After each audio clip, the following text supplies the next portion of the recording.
Bella, dia orang ni lambat lagi ke? Dah pukul berapa ni? Kita punya perjalanan ni jauh lagi ni. Apa dia orang ni solat tahajud ke pada petang ni? Itu dah lah petang-petang lapar. Macam ni nasib baiklah ada donat ni. Tapi sikit dah tinggal ni ha. Ya Allah. Amalina lapar ke? Ingat ni? Ni ya Allah ni penuh dengan garam dengan gula sedap tu betul-betul. Dia nak lah tu. Sekilah tu Bella dah nak engkau suka dia macam.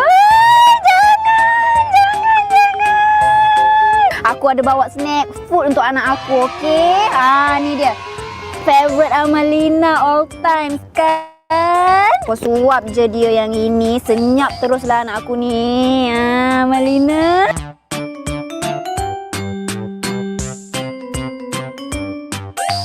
Biskut apa Bella? Kau bagi kat anak kau ni macam pelik je aku tengok. Tak pernah lagi aku jumpa biskut macam ni. Tapi anak kau suka aku tengok.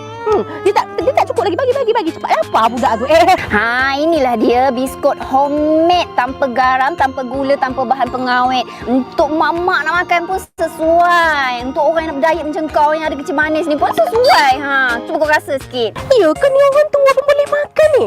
Yang untuk aku ni pun boleh makan. Tu aku try sikit lah. Senang jugalah. Kalau macam ni untuk orang diabetes macam aku ni boleh diet lah kan? Jadi aku terpaksa lah tinggalkan dulu punya donat ni. Kurang lah aku lepas ni kan?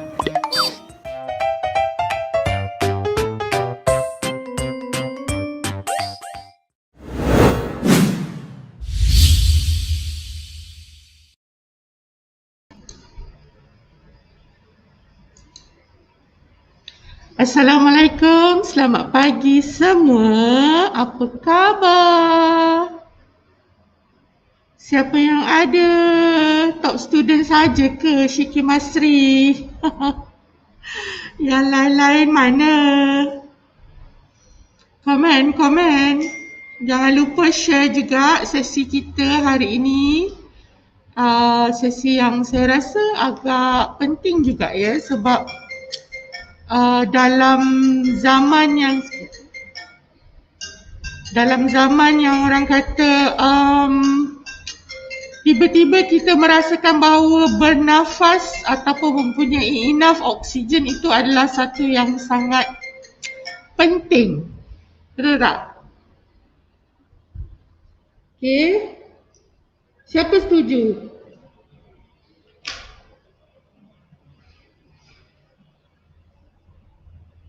Selamat pagi.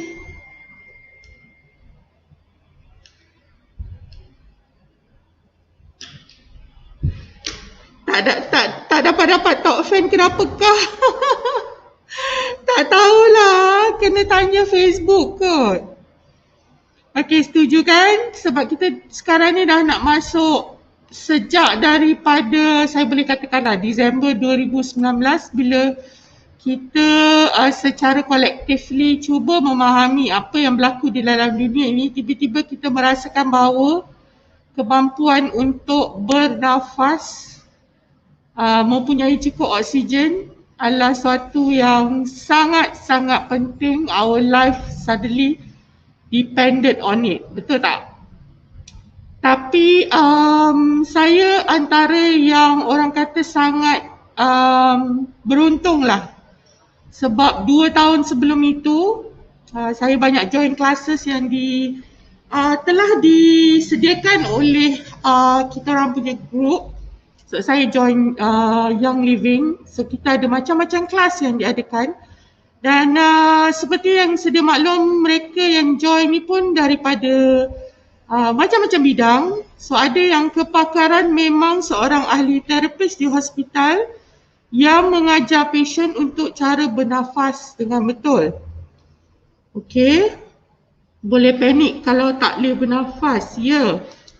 Ada juga orang bila panik tak bernafas. Betul tak?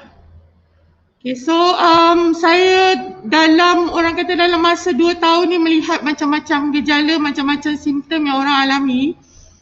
Tapi saya tak nampak banyak yang ditekankan. Banyak yang ditekankan tentang cara pemakanan untuk menaikkan sistem imun. Menguatkan lagi benteng pertahanan kita. Tapi tak ramai yang share bagaimana untuk bernafas dengan betul. Okay. Sebab kita ambil mudah benda ni. Terasa benda ni dah seolah-olah macam dah di-embed. Maknanya lahir-lahir seolah-olah macam kita lahir-lahir kita dah tahu untuk bernafas. Sebab bernafas itu yang penting untuk manusia. Okay, oksigen itu penting untuk manusia. So kita rasa macam benda tu sesuatu yang semula jadi. Tapi sebenarnya ramai yang tidak bernafas dengan betul. What they call as upper body breathing sahaja. So it's not deep breathing. Okay. Deep breathing exercise here. Cuma mungkinlah mereka yang pernah mengandung, okay, dan mengalami apa orang kata go through pengalaman bersalin, mungkinlah akan orang cakap akan belajar sedikit lah tentang deep breathing. Bukannya just upper breathing sahaja. Tapi at the same time, selepas orang kata beberapa tahun pun lupa dan tak amalkan. Okay. Sebenarnya ada banyak benda yang penting, fakta yang penting berkenaan dengan kenapa kita perlu bernafas dengan betul. Dan seperti yang saya katakan tadi, ini adalah hanya orang kata experience sharing dari daripada apa yang telah diajar oleh seorang profesional. Jadi jika anda mempunyai apa-apa masalah, orang kata breathing or any breathing problems, sebaik-baiknya adalah untuk berjumpa dengan pakar perubatan secepat mungkin dan mendapatkan nasihat yang lebih, orang kata yang lebih lengkap lah. So for today, it's just only orang kata personal sharing dan semoga ia mendapat manfaat. Dan semoga dengan, sebab kita sebenarnya fikir bernafas ni untuk dapat oksigen. Dan apa yang perlu oksigen, ada orang mungkin akan jawab, oh paru-paru perlu oksigen. Tapi ada juga yang mungkin akan jawab lah, darah kita perlukan oksigen. Tapi sebenarnya keseluruhan sistem di dalam badan kita kebanyakannya memerlukan oksigen. Okay, paling penting lah, even penghadaman pun, our muscles untuk penghadaman tu perlukan oksigen sebenarnya. Dan kebanyakan kita bila bernafas, boleh tak cakap dalam komen, bagaimana anda bernafas sebenarnya? Adakah melalui mulut atau melalui hidung? Soalan cepu basi. Ya, deep breathing exercise memang kena buat bila bangun tidur kan, okay. Waalaikumsalam Hisharma, terima kasih kerana join. Nurul Izzati Hashim, waalaikumsalam. Okey, cuba katakan, biasa anda bernafas melalui mulut ke atau melalui hidung? Kebanyakan masa, adakah anda bernafas melalui mulut ataupun hidung? Hirup dengan hidung, lepas melalui mulut. Okey? Hirup dengan hidung, lepas melalui mulut. Okey, itu dah orang kata dah 20% betul tu. Tarik nafas ikut hidung, hembus ikut mulut. Okey? Very good. Alright. So sebenarnya teknik yang betul untuk bernafas adalah seperti yang dikatakan, tarik nafas ikut hidung, hembus keluar mulut. Tapi itu saja tidak cukup. Now, keadaan ketika kita tarik nafas tu, adakah perut kita ke dalam atau perut kita keluar? Siapa boleh jawab? Kalau dia boleh jawab, maknanya dia memang brief dengan teknik yang betul. Adakah kita bernafas? Bila kita bernafas, kita tarik nafas, pastikan perut keluar. Very good, Nurul Izzati. Yeah. This is what we call as proper breathing technique. Iaitu, saya tunjukkan gambar sekejap ya. Proper breathing technique. Saya share screen. Sekejap ya.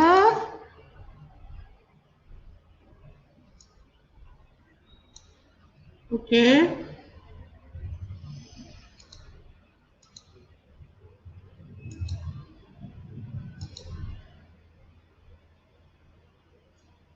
Ini adalah proper active breathing.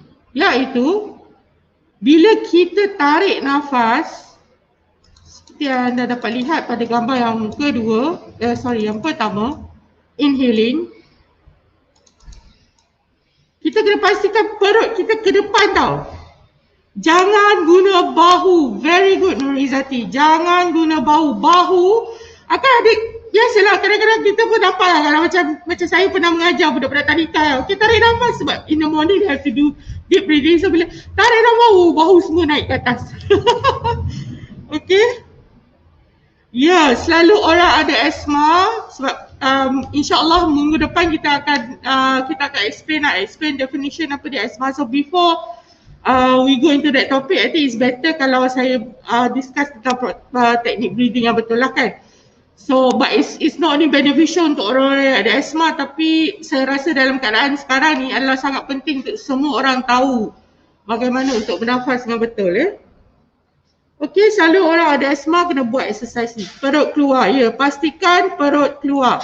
Nah, maksud perut keluar ni adalah disebabkan diaphragm kita punya diaphragm ni is expanding. Okey, kita punya diaphragm ni is expanding. So bila is expanding, that means when kita tarik nafas, bahu jangan bergerak. Bahu jangan bergerak. Duduk kena straight, paling penting posture duduk kena sit up straight.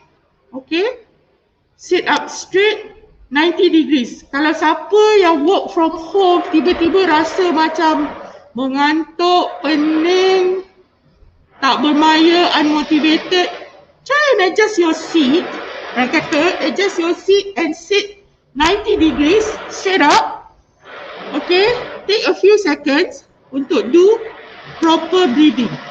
Sebab macam kalau siapa yang ingat yang kita discuss pada a few topics before kan, pernah kita discuss kan,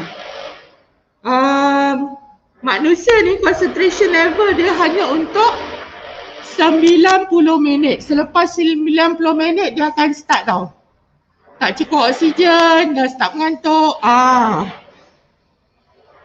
Tarik nafas melalui hidung, hembus melalui mulut. Ya. So sit up straight. Tarik nafas, bahu jangan bergerak. Penuhkan. Cuba bayangkan kita punya perut tu, bahagian diaphragm kita tu kan, penuh dengan kita cuba isi dengan sebanyak udara yang mungkin. Maknanya perut kita akan ke depan dah kan. Okay. And then bila kita nak lepaskan, perut tu kena masuk ke dalam. Okey, ya, siapa ada gastritis atau saya rasa GERD ni, GERT kan? Okey, GERD. Siapa yang ada gastritis ataupun GERD? Okey, GERD, GERT. It's GERD. Siapa yang ada gastritis atau GERD boleh buat. Ya, sebab apa? Especially GERD.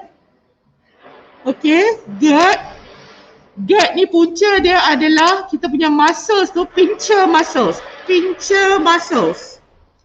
Okay, pincer muscles antara dekat perut kita. So there is a muscle yang dekat esophagus kita yang dipanggil pincer muscle tu, dia dah kendur. So bila dah kendur, gastric juice daripada kita punya perut akan masuk ke dalam usus. Dan itu yang menyebabkan GERD symptoms. Okay, so GERD, G-E-R-D. So apa puncanya adalah pincer muscle. Dia macam empangan lah dekat usus tu. So bila otot tu dah orang kata dah kendur, so bila kendur tu yang gastric juices akan masuk ke dalam usus, dan itu yang menyebabkan symptoms. Sangat sakit ya, lebih sakit daripada gastritis sebenarnya. Saya pernah alami tahun lepas lah, memang lebih sakit daripada gastritis. Sangat sakit. So antara kebaikan this type of proper breathing adalah kita menggerakkan muscles tu. Sebab kita tahu muscle strength training adalah melalui kita gerakkan muscles tu kan. Dan kita selalu tak ambil endah muscles yang lain di dalam badan kita. And at the same time, bila kita properly gerakkan muscles diaphragm kita, sebenarnya it helps to move also all our internal organs. Okay, sebab itu proper breathing ni bagus untuk digestive system. Alright, siapa yang kalau tahulah, siapa yang biasa alami cesarean birth, untuk the first day 24 hours the doktor memang tak bagi makan terus kan, sebab kita punya internal cavity tu dah terpush up, especially our digestive cavity kan dah terpush up because of the baby. Then suddenly baby comes out, so memang tak boleh terus makan benda yang orang kata yang keras lah. Kena makan slowly, minum air slowly, just sipping water. Okay, that is how important it is. So oxygen ni, proper breathing ni is not only just for bringing oxygen to your blood, your lungs bringing oxygen to your blood, but it's also for your other internal organs, okay, or your other system. Okay, kita dah cakap bagaimana deep breathing helps with asthma. Also it helps with people that have anxiety, okay, orang yang kerap kena panic attack, okay.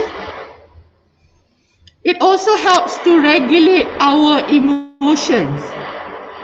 Okay, it helps to lower our stress. Okay, proper breathing helps to regulate our emotion. Okay, dia menyebabkan also our heart rate. Okay, heart rate sampai kepada satu range yang bagus untuk cognitive and physical performance. Saya memang belajar lah, sebab dulu saya ingat lah masa saya sekolah rendah memang I'm a sprinter. Sprinter ni maknanya orang yang hanya boleh yang lari like macam 500 apa 1 meter apa 1 meter apa yang apa tu orang kata yang short distance punya running lah. So biasanya cikgu tak bagi bernafas banyak mulut. Cikgu suruh bernafas banyak hidung. So I think as a young person, I think my teacher taught me something good. So if I'm doing something, if I'm walking or some physical strenuous exercise kan, memang akan bernafas banyak mulut. Melalui hidung. Sorry about that. Okay, melalui hidung Okay. It helps to detoxify the body. Okay. Lari jarak jauh, bukan jarak dekat. Sprinter ni lari jarak dekat. Biasanya orang yang sprinters dia tak boleh lari jarak jauh. Kalau you bagi I 400 meter memang tak boleh pergi. I memang tak ada, and sebab saya faham untuk runners ni dia setiap orang physically we are genetically built differently. Sebab tu we have sprinters when we have long distance runners. Siapa yang dah biasa sprinting memang takkan boleh lari jarak jauh.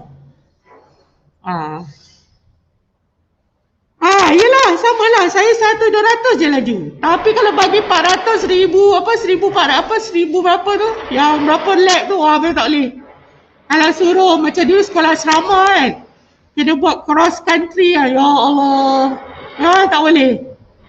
Tak tahan.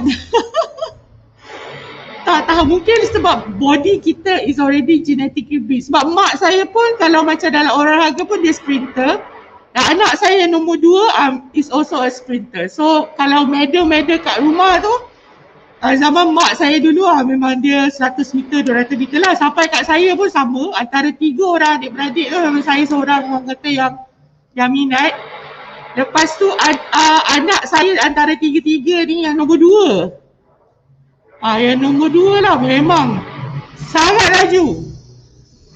So sepanjang sekolah rendah dia, sayanglah sebab dia masuk sekolah menengah ni time zaman COVID kan, so tak ada sports day. Itu antara yang saya rasa paling sedih lah, because my kids love sports. Okay, yang nombor 2 juga ikut macam saya sebab I daripada sebab macam umur 8-9 tahun sekolah dekat luar negara. So di sekolah memang ada, macam kita ada PJ, kat sana bukan saja ada PJ, kita ada swimming class. Sebab diorang memang, setiap sekolah memang ada swimming pool. So I learn to swim at a very young age.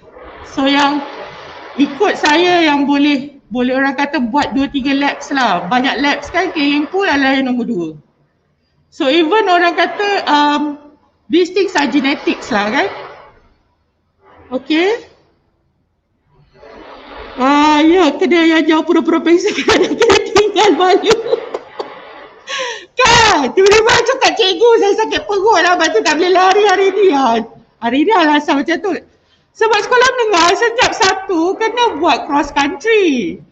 Dan saya rasa macam menyesal jugalah saya tak ingat cara bernafas dengan betul. Sebab how to conserve energy untuk long distance macam tu kan.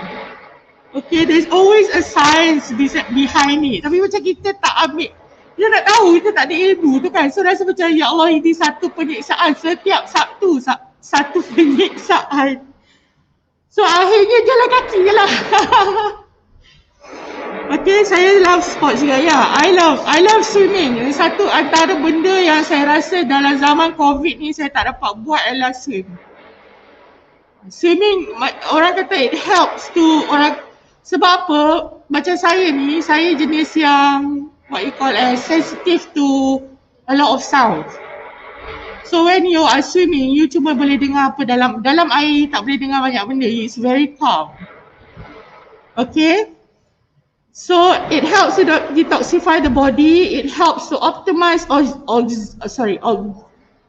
bagi oksigen lah pada body and organs to allow us to heal better and live longer.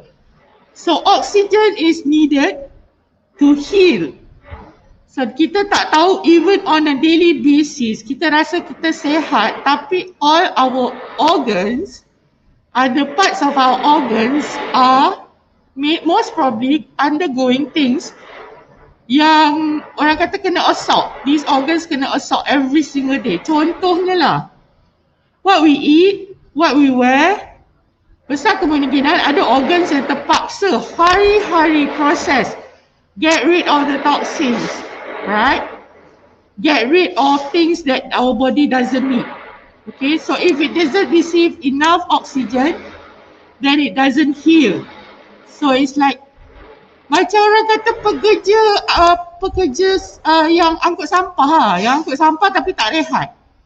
So kan bila tak rehat like every single day. Sebab itu like it's good lah orang kata to sleep early. Kenapa? When you sleep early, say for example around 11, then there is a system in your body that actually tries to detoxify whatever yang you hadapi in that particular day. So if you don't sleep within that window of time between 11 until 2 AM, then your system, dia macam sistem alam flora lah. It doesn't bukan alam flora, indah water. Macam indah water perkumahan kan. So it doesn't go into that mode. So what happens is you bring your junk yang dalam badan to the next day. That's why I started with sleep. Okay, and if you don't have enough oxygen for those organs to detoxify whatever you have, then itu pun mungkin boleh menyebabkan even though you sleep, whatever is being detoxified pun tak buat dengan betul. Okay. Alright, so of course inner peace, focus mind and thought control. Kita pun tahulah, kita sebagai orang Islam pun kalau tak percaya, cuba ukurlah degupan jantung sebelum dan selepas kita solat. Okay, bila kita solat, kita punya breathing pun, cara breathing kita pun macam dah terkawal tau. So we get inner peace, we get focus and we have thought control. Okay. Alright. Proper breathing also helps in terms of athlete punya performance. Dalam banyak kajian saintifik mengatakan helps to control their physiological and psychological reaction to stress. Alright. Okay. Now, paling penting, kenapa perlu start dari sekarang? Kalau kita muda, start dari sekarang untuk build up your diaphragm muscle. Sebab semakin you grow older, semakin orang kata that that muscle goes weaker. Okay. And kita biasanya lah jarang ambil perhatian pada inner muscles, especially kita orang perempuan. Okay, especially kita orang perempuan, our inner muscles, maknanya muscles yang dari orang kata perut ke bawah lah, all these are muscles that are holding orang kata our spine. Okay, and if you had babies, very important for you to gain those muscles. There are exercises for that. But one of them is proper breathing. That means every day, tolong buat, duduk, sit up straight, do this, what you call as proper breathing, diaphragm breathing, okay? Alright? Okay, diaphragm breathing stops the overuse of the upper chest and intercostal muscle.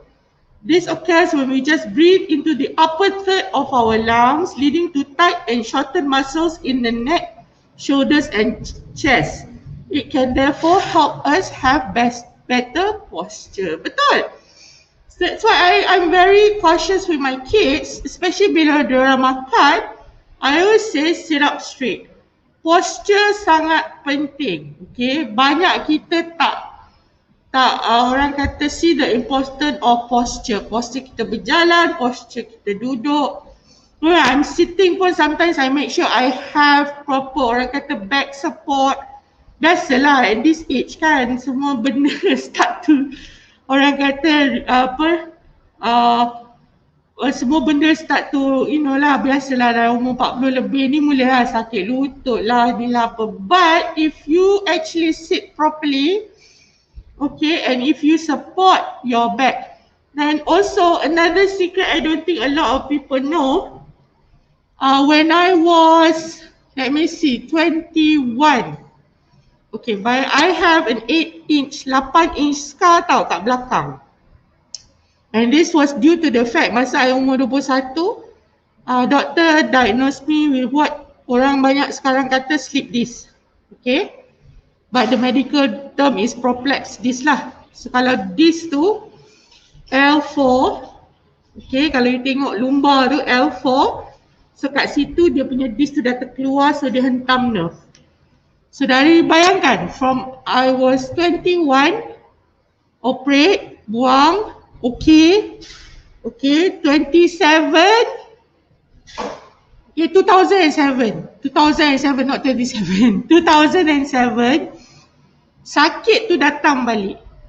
So, at that time, memang sangat sakit lah. So, what nak operate, tak boleh operate dah sebab dah operate. So, what they taught me was back exercise, okay, cara nak relax muscles tu, alright, cara nak kurangkan pain dengan breathing, okay. So until now, even though dah buat MRI again 2018, so daripada, maknanya bila dah tak ada disc tu, maknanya disc fluid tu terkeluar tau. So now it's like, saya punya lumbar ni sangat rapat. Okay, and because I think for me lah, if people ask, if you had a choice, Tuhan nak ambil ke tak, Tuhan nak ambil condition tu, would you want it? I said no.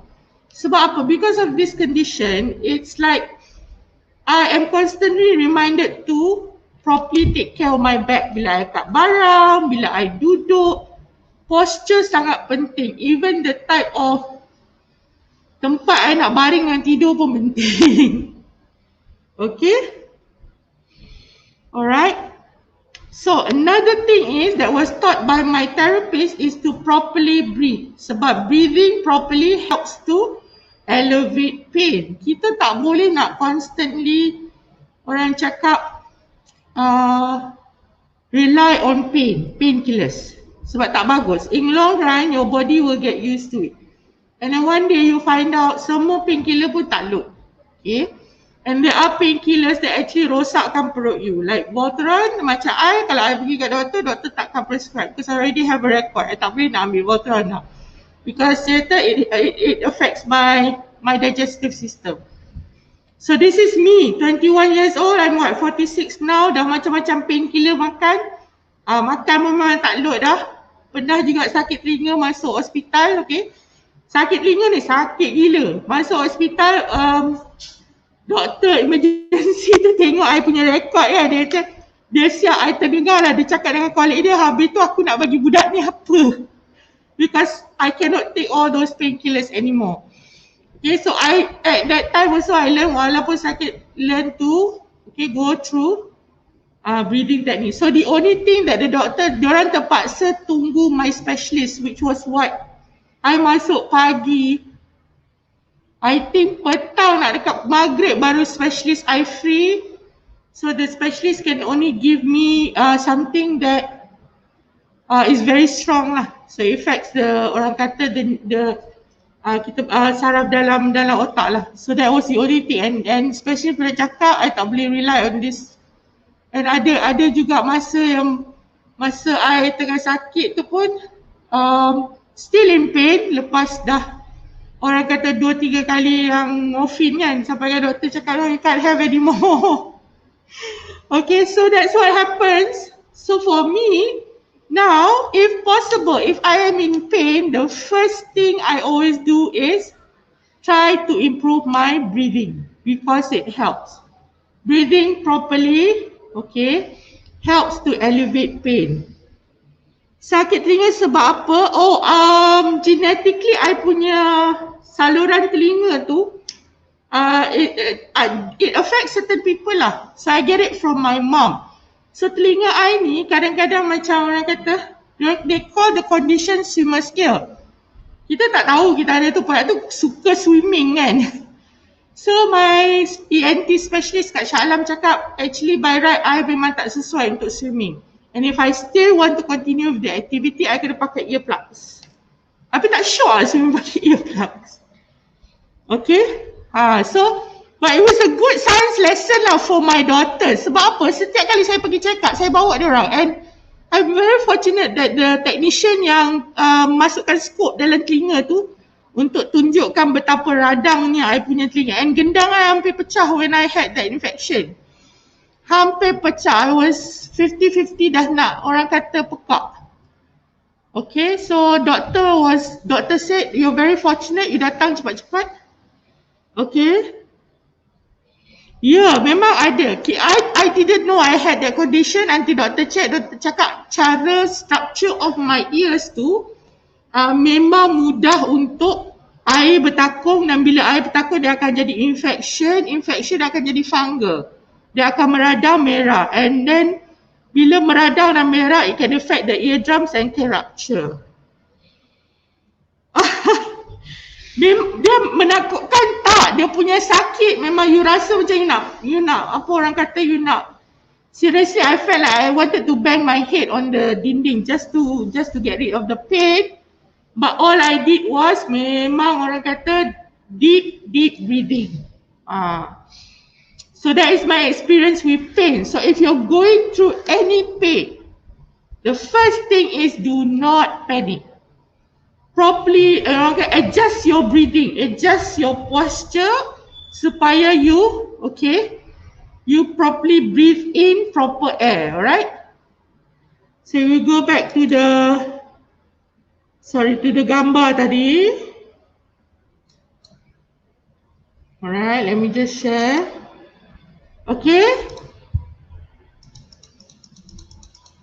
So you remember this. You can find this on the internet. Proper breathing technique. Okay, ajar anak-anak. Actually kids up to the age of 5, diorang ingat tau cara nak menafas dengan betul ni. But somehow disebabkan bila kita dah besar, biasalah especially perempuan kan, tak suka tengok perut boncik. Itu macam kalau berjalan tu macam catwalk tu, suck in your stomach, okay? Alright, sebab tu nak beranak kena belajar teknik bernafas juga. Ya, betul. Okay, radang telinga ada kaitan? Tak ada. It's just the structure. It's genetic actually. Mak saya pun ada. Tiap kali dia kata, dia dah pesan kat saya, tiap kali ambil air semayang kena betul-betul lap. Kena betul-betul lap lah. Sebab tak nak air bertakung. Bila air bertakung tu yang jadi fungal tu. It's actually genetically the structure of our ear tu. Okay. So let me find another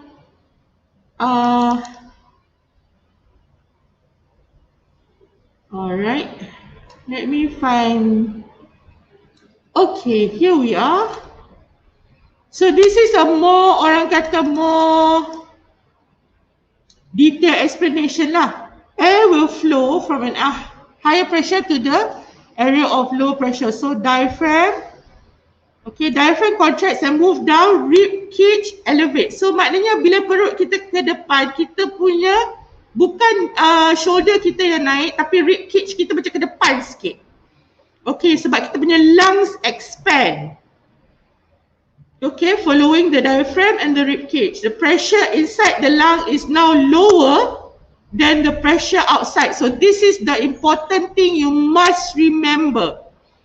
Okay, bila you breathe in secara orang kata guna your diaphragm dengan betul. Okay. Bila you bernafas dengan betul, when you bring in when you breathe in, that means you punya perut, diaphragm you expand. Sebenarnya you just cekak pinggang, you boleh rasa your diaphragm is underneath your rib cage, right?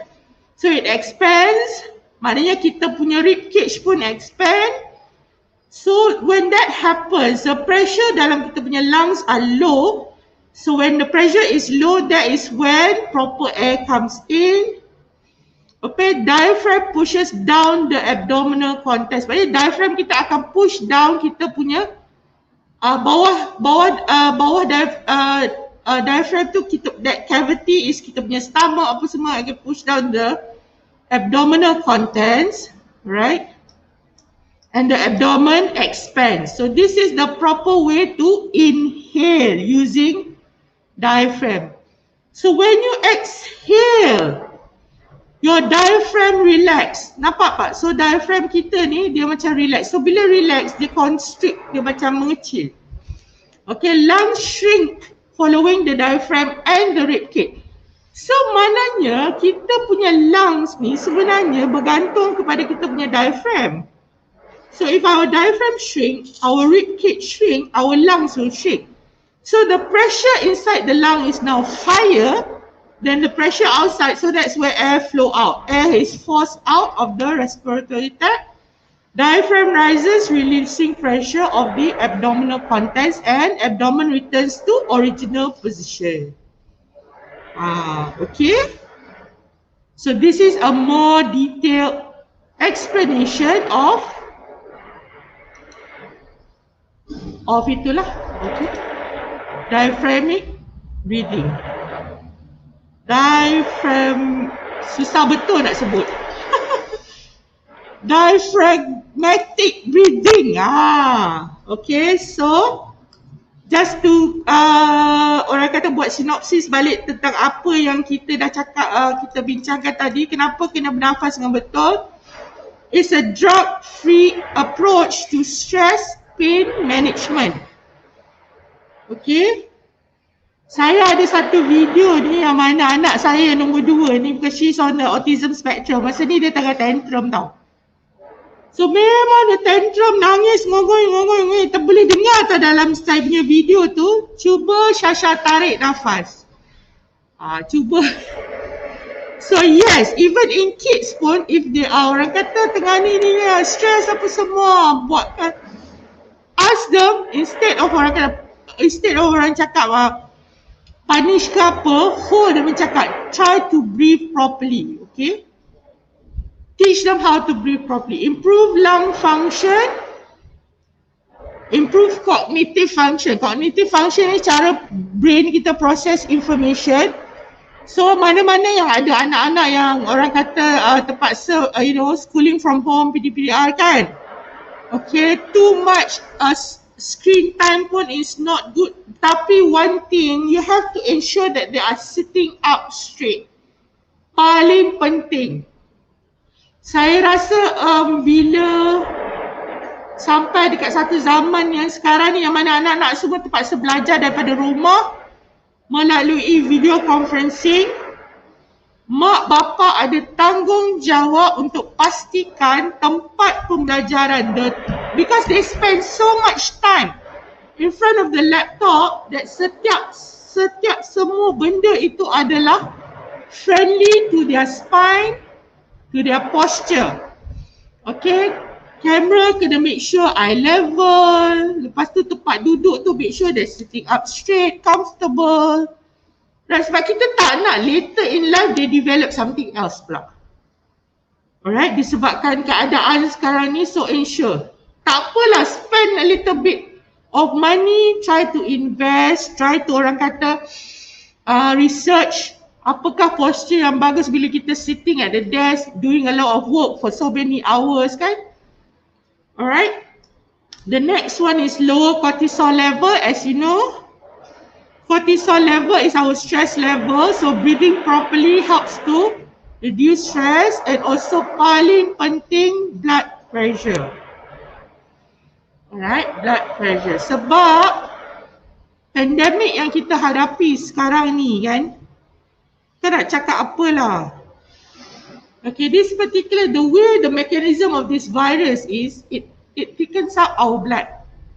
When it thickens up our blood, it causes us to, our pressure to raise. Kita punya oksigen bila blood cystic, oksigen tak dapat flow dengan betul. That's why we're kind of like drowning in our own body. Okay, we are hyperventilating in our own body. Alright, so that's why you need to know all this proper technique to breathe. Alright. Macam tu malam duduk lagi kena buat homework. Ha, betul. Kelas daripada 7.30 pagi sampai 5 petang. That is already sitting down. Okay. Lepas tu malam pula kena buat homework. Alright. Okay. Okay, kelas kata hanya satu subjek je. Sekolah petang mana ada okay. Itu belum lagi yang duduk kat Johor. Pagi kelas biasa, petang kelas agama pula. Alright. So saya rasa orang yang paling stres sekarang bukannya orang dewasa tau, anak-anak sebenarnya. And at that small age and that small body is already being so stressed, sangat kasihan lah kan. So teach your kids proper breathing, okay? Maybe you can do this, orang kata, tapi jangan buat orang kata selepas meal lah. So do it after digesting the meal about 1-2 hours, then you try and teach them. Okay. So why is it also important? Because at this day and age, deep breathing, so proper breathing movement massages internal organs, glands, helping move lymphatic fluid. Siapa tahu apa lymph fluid tu? Our lymphatic system adalah kita punya indah water. Okay. Alright, let me just share this. Okay, proper breathing movement massages internal organs and glands, help move lymph fluid. Lymph fluid adalah kita punya indah water system, our sewage system. Okay, lymphatic fluid ni, lymphatic passages ni kat mana? Banyak tempat. Paling banyak di muka. Alright, paling banyak di muka. Dan saya at this orang kata alright, and move white blood cells through the body more effectively. So breathing properly strengthens your immune system. Okay, bila kita cakap pasal lymphatic passages lah, our lymphatic system ni banyak. Paling banyak di muka. Another one is kita punya untuk orang perempuan ni bahagian peranakan tu lah. Okay, bahagian orang kata di celah peha tu, kat situ orang banyak. Okay, ketiak. Alright, muka ni dia punya passages tu daripada sini ni, okay, belakang ni ke sini. And there is a pump tau dekat sini.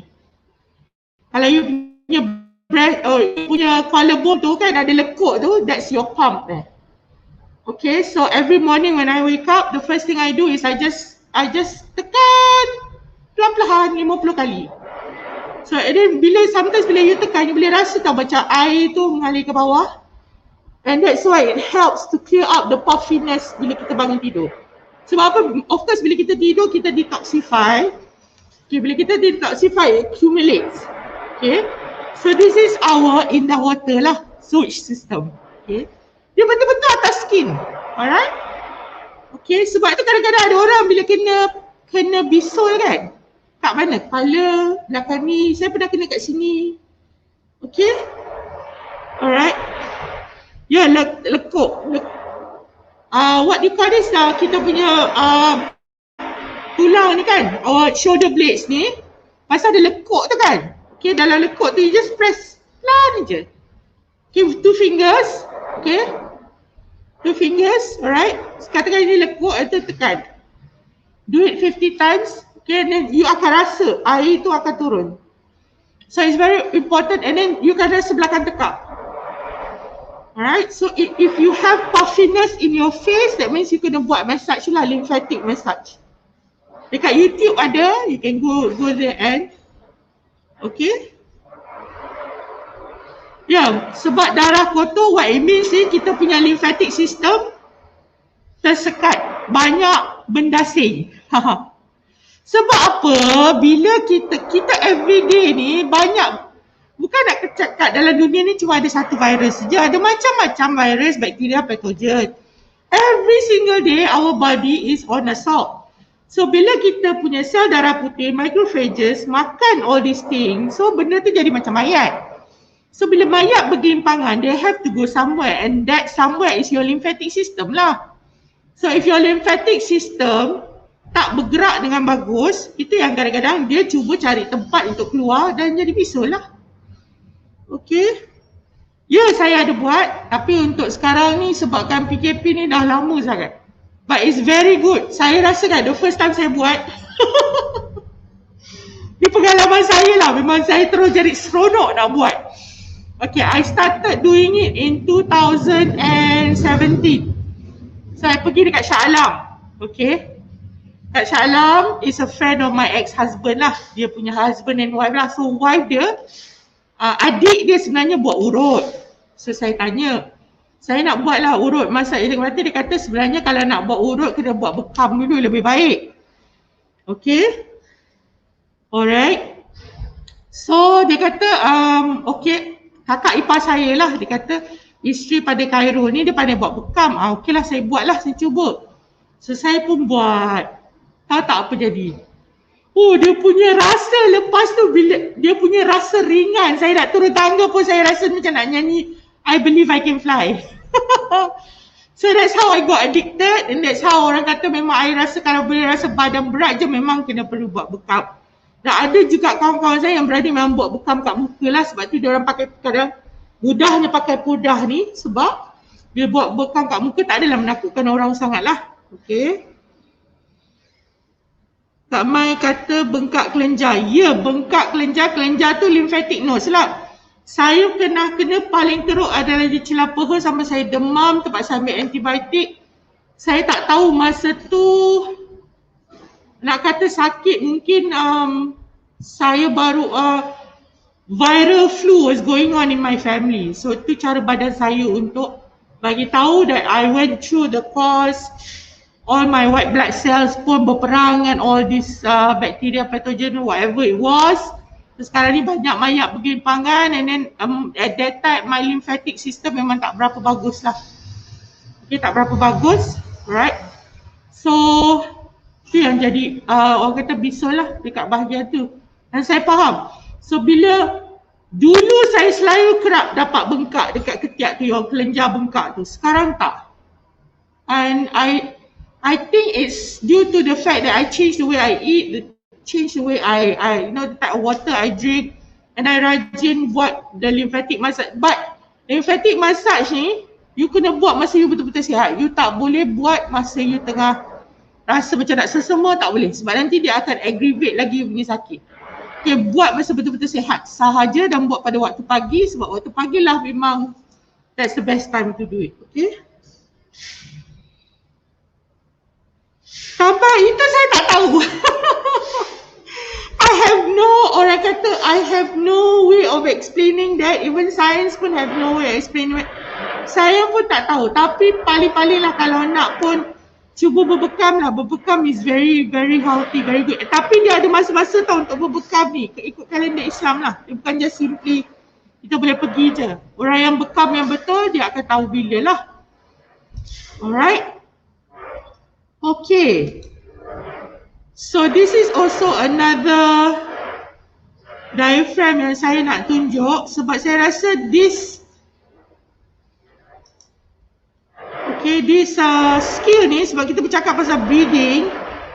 Okay, kalau anda rasa sekejap alright, kat rumah sekarang benda paling penting selain daripada termometer kena ada apa? Kena ada oksigen meter kan? Paling penting lah. Boleh beli, ada macam-macam kat luar sana. Make sure you get the right ones. So the first thing I did earlier this year, the first thing I did was not get new handbag. Not get new shoes, not get new orang kata apa semua Pandora ke whatever. The first thing I got for myself, dapat je duit. Orang kata what was the first one dulu? Eyelash tari I simpan, and I got myself what you call as a Mi Band 6. Sebab Mi Band 6 ada ukur oxygen level, SpO2. Saya buat research. Alright, I don't know if you can see it. It will ada jual 99 oximeter So, alright, this is Mi Band 6. I have been with Mi Band for as long as I can remember. Mi Band has helped me a lot. I gave my Mi Band 5 to my daughter sebab dia ada untuk selain daripada heart rate. Now, starting with Mi Band 5. This is not a sponsored ni So, sorry. Starting with Mi Band 5, there is what you call as cycles. So, senang lah. Bila tiba-tiba dapat period, tak adalah sibuk-sibuk I nak cari I punya handphone kan nak tap. Today period. No. But because cycles, bila kita tap, kita boleh catat kita punya first day of period, kita punya symptoms, paling penting. But the most important, because zaman COVID ni, I decided to upgrade sebab dia orang mula-mula kata Mi Band 5 ada, tapi Mi Band 5 tak ada. So I upgraded to Mi Band 6 sebab Mi Band 6 ada. Tak clear SpO2. So what SpO2 does is it checks your oxygen level. Alright. So if your oxygen level is ever below 94%, the first thing you can do at home, is what we call as pruning. Can you see that? Pruning. Alright. Paling tak best. Tak ada bag. Betul. Alright, so paling penting, my life is, I started using this sebab I started using Mi Band sebab I ada baca this one guy yang terkena heart attack dekat highway.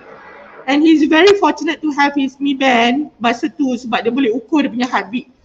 So, dia boleh tahu that he's having a heart attack even before he was having a heart attack. So, I think dalam zaman ni, kita jaga kita lah. Kita jaga kita sebab sekarang ni pun kita tahu banyak cases yang mana kita nampak oxygen level drop and it was already too late, pergi dekat hospital, ICU penuh. So it's best kita jaga kita lah dalam zaman kita jaga kita ni. So I want you to go to Google and try to find this. It's called self-pruning, alright?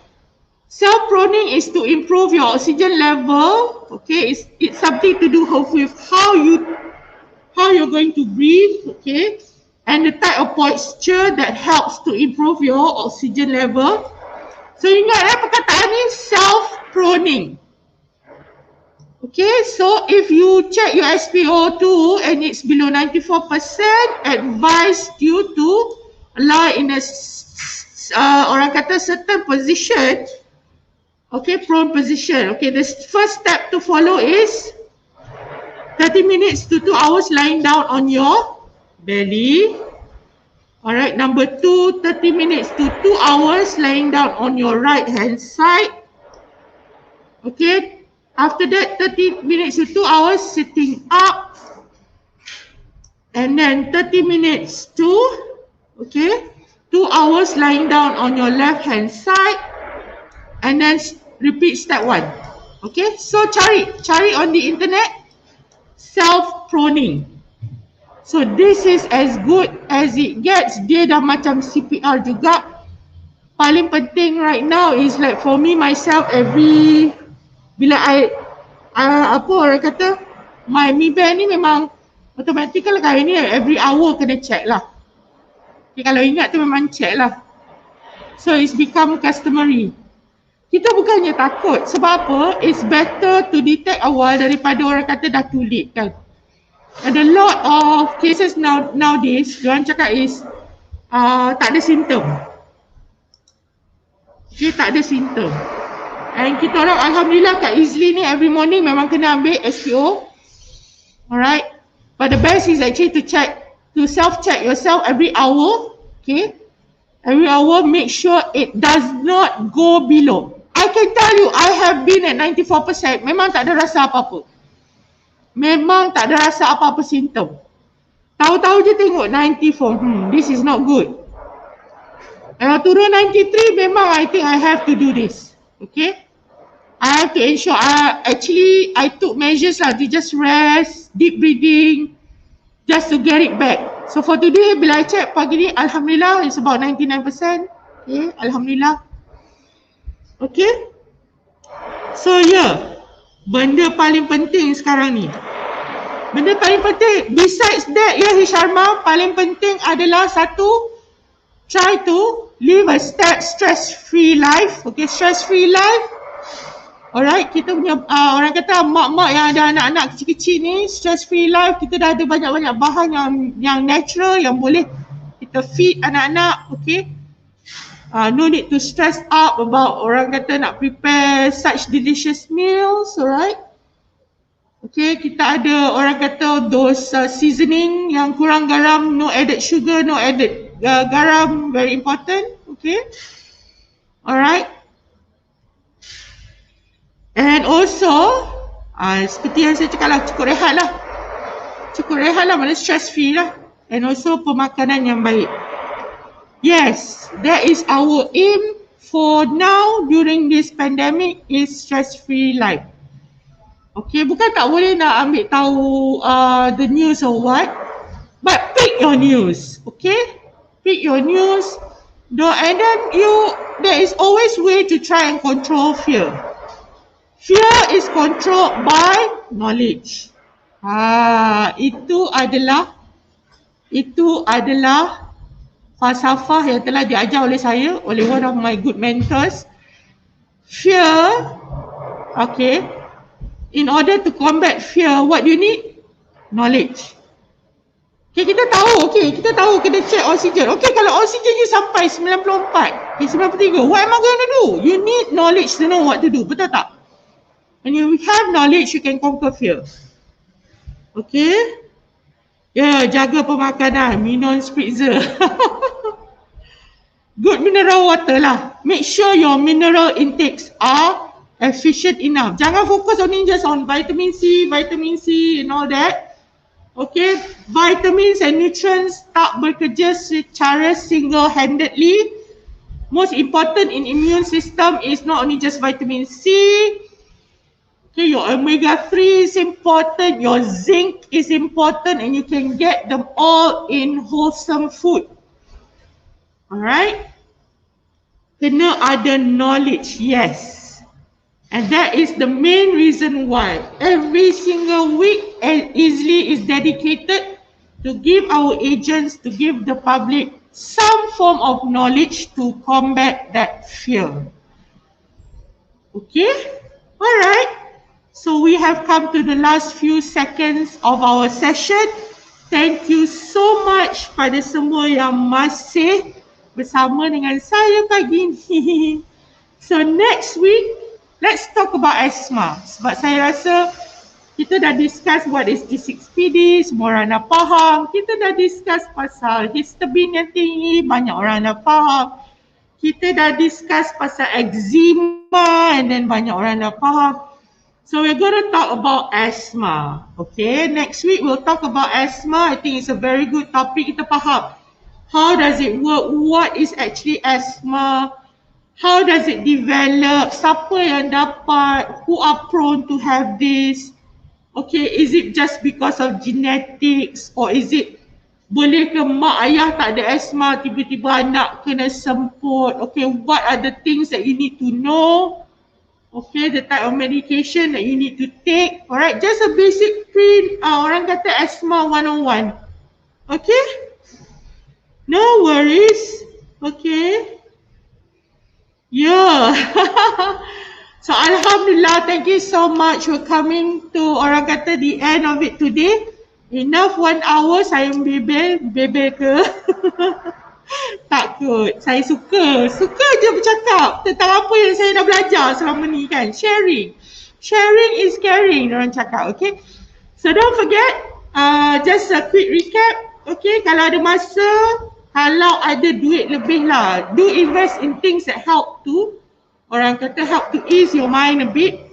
Okay, paling penting sekarang ni is, okay, there's also orang kata dalam zaman pandemik ni, it's not just orang cakap vaccination, but please do look into all the other measures. Okay, Dr. Ian McKay who's an immunologist daripada Australia, dia ada buat what you call as a Swiss cheese model.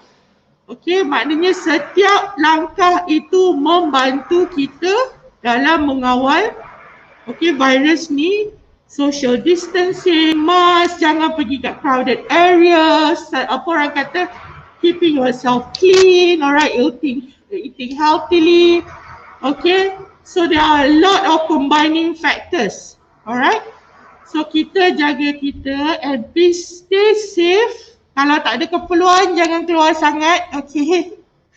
Alright, walaupun dah boleh pergi dining kat kedai, tapi seboleh-bolehnya, until things settle down lah, okay.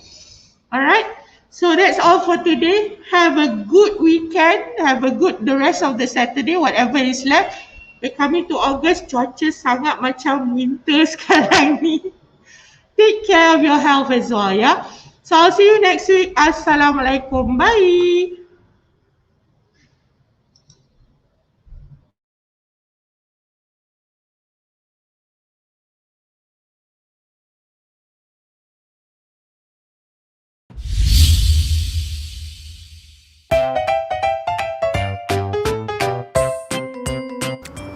Bella, dia ni lambat lagi ke? Dah pukul berapa ni? Kita punya perjalanan ni jauh lagi ni.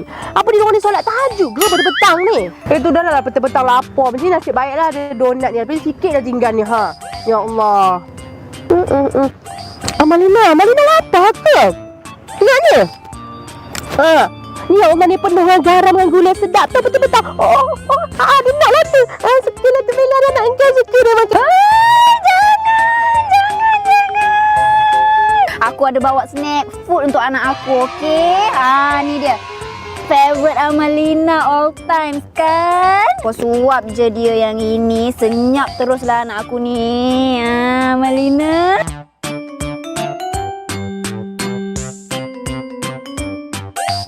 Biskut apa Bella? Kau bagi ke anak kau ni macam pelik je aku tengok. Tak pernah lagi aku jumpa biskut macam ni. Tapi anak kau suka aku tengok.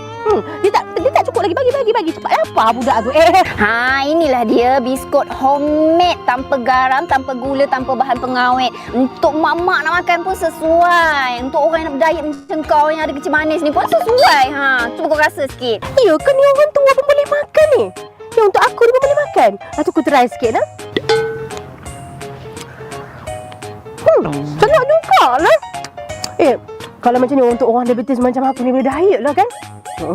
Jadi aku terpaksa lah tinggalkan dulu punya donat ni. Kurang lah aku lepas ni kan?